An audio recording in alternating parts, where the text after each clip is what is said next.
नमस्कार दोस्तों, आप देख रहे हैं एक भारत डेली और आपके साथ मैं हूं राम बाबू गौतम। आज मैं बात दिल्ली के विधानसभा चुनाव को लेकर के करने वाला हूं। दिल्ली में जो विधानसभा चुनाव हो रहा है, कहने को तो इसमें चार बड़ी पार्टियां जो है वो शामिल हो रही हैं, जिसमें कि Bahujan Samaj party, Bharatiya Janata party, Congress party और आम आदमी पार्टी। ये चार बड़ी पार्टियां हैं। लेकिन अगर आप दिल्ली के चुनाव को देखें घोषणा पत्र के आधार पर, तो ये चुनाव दो तरफा हो रहा है। मतलब दो पक्ष इसमें दिखाई पड़ेंगे। एक पक्ष वो है जिसके पास घोषणा पत्रों की भरमार है और दूसरा पक्ष वो है जो नैतिकता की नाव पर सवार है। मैं बात कर रहा हूं बहुजन समाज पार्टी, जो नैतिकता के आधार पर संविधान को आधार बनाकर संविधान में दी गई नागरिकों को मूलभूत सुविधाओं का वादा करके चुनाव लड़ रही है। और दूसरी तरफ वो पार्टियां हैं जिन्होंने अपने घोषणा पत्रों में ऐसे बड़े बड़े वादे कर दिए हैं जो ऑलरेडी पहले से संविधान में निहित है। मतलब संविधान में पहले से इनका प्रावधान ऑलरेडी है। इसीलिए जो बहुजन समाज पार्टी की प्रमुख हैं मायावती जी, बहन जी, वो कहती हैं कि बहुजन समाज पार्टी जो चुनाव में घोषणा पत्र नहीं जारी करती है, उसके पीछे का आधार यही है कि संविधान तो पहले ही अपने नागरिकों को स्वतंत्रता की, अच्छा जीवन जीने की, उनको अच्छी जीवन शैली मिले, इसकी गारंटी लेता है। तो फिर अलग से इसके लिए घोषणा पत्र जारी करने की क्या जरूरत है। तो अब मैं आपको बताने वाला हूं कि किस तरीके से दिल्ली की करीब 2.5 से 3 करोड़ जनता के लिए आम आदमी पार्टी ने, इसके अलावा बीजेपी ने, कांग्रेस ने अपने घोषणा पत्रों में किन किन बड़े वादों का जिक्र किया है। इसके अलावा बहुजन समाज पार्टी चुनाव में क्या वादे करके, क्या चीजें जो है जनता से किस तरीके की बातें कर रही हैं। चुनाव के बाद अगर बसपा सरकार में आती है तो किस तरीके के लोगों से वादे किए जा रहे हैं, इन सब चीजों को लेकर के मैं आज विस्तार से बताने वाला हूं। तो चलिए शुरू करते हैं। सबसे पहले घोषणा पत्रों से, जो भारतीय जनता पार्टी, आम आदमी पार्टी और कांग्रेस की तरफ से घोषणा पत्रों में वादे किए गए हैं। तो सबसे पहली जो शुरुआत करते हैं वो आम आदमी पार्टी के घोषणा पत्र से करते हैं। जैसे जैसे घोषणा पत्र जारी हुए हैं उसी क्रम में मैं आपको बारी बारी से बताने वाला हूं। पहले आम आदमी पार्टी का, फिर कांग्रेस का और उसके बाद बीजेपी ने भी 17 जनवरी को अपना घोषणा पत्र जारी कर दिया है। सो शुरुआत आम आदमी पार्टी से करते हैं। आम आदमी पार्टी ने जो है वो अपने घोषणा पत्र में सबसे पहले मुख्यमंत्री महिला सम्मान योजना का जिक्र किया है। इस योजना के जरिए महिलाओं को हर महीने 2100 रुपए जो है वो आम आदमी पार्टी की सरकार की तरफ से दिए जाएंगे। अब इसके अलावा जो है संजीवनी योजना लॉन्च की गई है, आम आदमी पार्टी की तरफ से वादा किया गया है घोषणा पत्र में। इसके तहत 60 साल के ऊपर के बुजुर्गों को प्राइवेट और निजी गवर्नमेंट के जो सरकारी हॉस्पिटल हैं उनको मुफ्त इलाज का वादा किया गया है। पुजारियों और ग्रंथियों को इनको 18,000 रुपए का वेतन देने का जो है ऐलान किया गया है। हालांकि इस योजना को लेकर के भी काफी ज्यादा विवाद चल रहा है। अब आ जाइए, उसके बाद कांग्रेस पार्टी ने भी अपना घोषणा पत्र जारी कर दिया। कांग्रेस पार्टी ने अपने घोषणा पत्र में प्यारी दीदी योजना, मतलब ऐसा लग रहा है कि बाकी की जो पार्टियां हैं आम आदमी पार्टी के बाद वाली, मतलब घोषणा पत्र जारी करने में आम आदमी के बाद वाली जो पार्टियां हैं कांग्रेस और बीजेपी, ऐसा लग रहा है इन लोगों ने आम आदमी पार्टी का घोषणा पत्र चोरी कर लिया और कॉपी पेस्ट करके थोड़ा बहुत उसको एडिट कर दिया है, चेंज कर दिया है। अब कांग्रेस वाले घोषणा पत्र में चले जाइए, वहां पर महिला सम्मान योजना थी और कांग्रेस ने प्यारी दीदी योजना जो है अपने घोषणा पत्र में जारी किया है।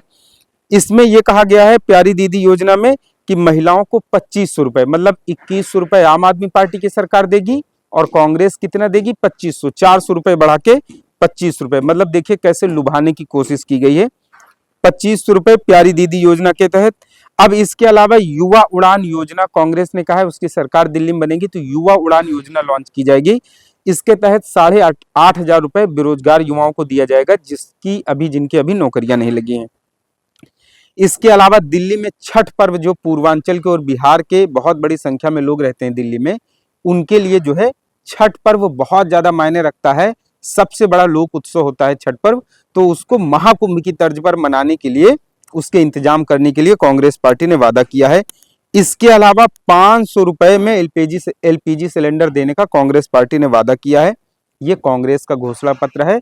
मतलब आम आदमी पार्टी के घोषणा पत्र को उठा के ऐसा लग रहा है पेस्ट कर दिया गया है कांग्रेस के घोषणा पत्र में, थोड़े बहुत परिवर्तन के बाद। अब आ जाइए बीजेपी वाले में। बीजेपी ने घोषणा पत्र किया है।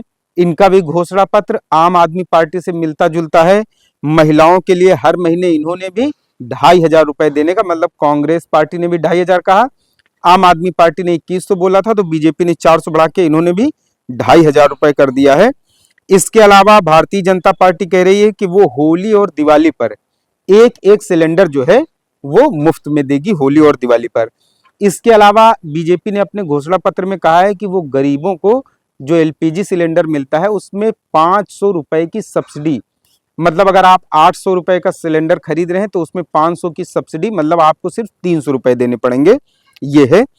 इसके अलावा बीजेपी ने अपने घोषणा पत्र में वादा किया है कि 60 से 70 साल के जो बुजुर्ग हैं उनको अभी पेंशन जो 2,000 रुपए दिल्ली में मिले उसको बढ़ा के कितना कर दिया जाएगा, 2,500 कर दिया जाएगा। इसके अलावा 70 साल के जो ऊपर के बुजुर्ग हैं और विधवाएं हैं, दिव्यांग हैं, उनको अभी दिल्ली में जो है 2,500 रुपए पेंशन मिल रही, इसको बढ़ा के कितना कर दिया जाएगा, 3,000 रुपए, मतलब 500 रुपए इसमें भी बढ़ा दिए जाएंगे। तो ये बीजेपी ने अपना मोटा मोटा घोषणा पत्र जारी किया है। और इसके अलावा बीजेपी ने एक और चीज कही है कि दिल्ली में अभी मौजूदा समय में जो आम आदमी पार्टी की सरकार फ्री बिजली पानी दे रही उसको कंटिन्यू किया जाएगा, और आम आदमी पार्टी अभी जो नागरिकों के लिए सुविधाएं दे रही है दिल्ली की जनता को, उनको बंद नहीं किया जाएगा। बीजेपी ने कहा है उनमें और बढ़ोतरी की जाएगी। अब ये इतनी बात हो गई। इसके अलावा बीजेपी ने कहा है कि 21,000 रुपए जो है गर्भवती महिलाओं को डिलीवरी के समय दिए जाएंगे। अच्छा, बीजेपी ने जब अपना घोषणा पत्र जारी कर लिया तो आम आदमी पार्टी की तरफ से फिर से एक वादा किया गया। आम आदमी पार्टी ने कहा है अभी तक दिल्ली की जो सरकारी बसें थी उनमें सिर्फ महिलाओं को ही मुफ्त यात्रा मिलती थी, लेकिन अब जब सरकार बनेगी दोबारा से आम आदमी पार्टी की, तो उसके बाद क्या होगा, दिल्ली में छात्रों के लिए भी जो बस सर्विस है उसको फ्री कर दिया जाएगा, और मेट्रो के लिए भी दिल्ली सरकार जो है विचार करेगी, छात्रों को मेट्रो में भी पढ़ाई लिखाई के लिए इधर उधर कोचिंग स्कूल जाना पड़ता है उसके लिए भी व्यवस्था की जाएगी। तो ये सब हो गया। अब आप देखिए दिल्ली का जो विधानसभा चुनाव हो रहा है 70 सीटें हैं, और इसके अलावा जो है दिल्ली में 12 आरक्षित सीटें हैं विधानसभा की। एक तरफ 3 पार्टियां हैं जिन्होंने दिल्ली की जनता से इतनी घोषणाएं कर दी हैं, इतनी वादे कर दिए हैं, इतनी जो है वादों का पिटारा खोल दिया है। दूसरी तरफ एक ऐसी पार्टी चुनाव में लड़ रही है जिसको इस समय कायदे से पूछिए अगर, तो बहुजन समाज पार्टी को इस समय इतने लोक लुभावने वादे कर देने चाहिए, और बसपा का ही सबसे ज्यादा गरीब वोटर होता है, दलित, पिछड़ा, अति पिछड़ा, वंचित, माइनॉरिटी का जो बसपा का वोटर है सबसे ज्यादा गरीब तो इस बसपा का ही वोटर होता है। तो कायदे से बसपा को इस समय इतने लोग लुभावने वादे करने चाहिए, लोगों के हर जाति और बिरादरी से नेता उतार देना चाहिए और सबको उनकी बस्तियों में जो है भेज देना चाहिए, और बसपा को इतना लोग लुभावन घोषणा पत्र जारी करना चाहिए कि बाकी की बची पार्टियों पर बसपा का घोषणा पत्र भारी पड़ जाए। लेकिन बसपा ने ऐसा नहीं किया है। बसपा सिद्धांतों और उसूलों की पार्टी है। बसपा जो है नैतिकता की नाव पर सवार है।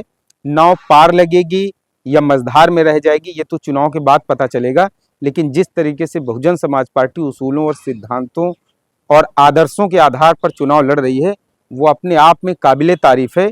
चुनाव में जीत हो या ना हो वो अलग बात है, लेकिन चुनाव के बाद जब सही से विश्लेषण किया जाएगा, इसका इतिहास जब लिखा जाएगा, और जब एक आने वाले समय में एक ऐसा दौर आएगा जब इन सब चीजों की चर्चा होगी कि जब रेवड़ियां बांटी जा रही थी पार्टियों की तरफ से तब उस समय बसपा क्या कर रही थी, तो बसपा का अपने आप में एक अलग जो है अलग तरह की अलग तरीके से चर्चा होगी बसपा की, कि बसपा ने कभी इस तरीके की राजनीति नहीं की जिसमें कि लोगों को लुभा करके वोट ले लिया जाए।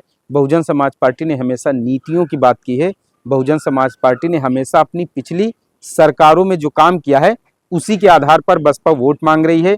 आकाश आनंद को दिल्ली के विधानसभा चुनाव में मायावती जी ने नेतृत्व सौंपा है, उनको लीडरशिप सौंपी है।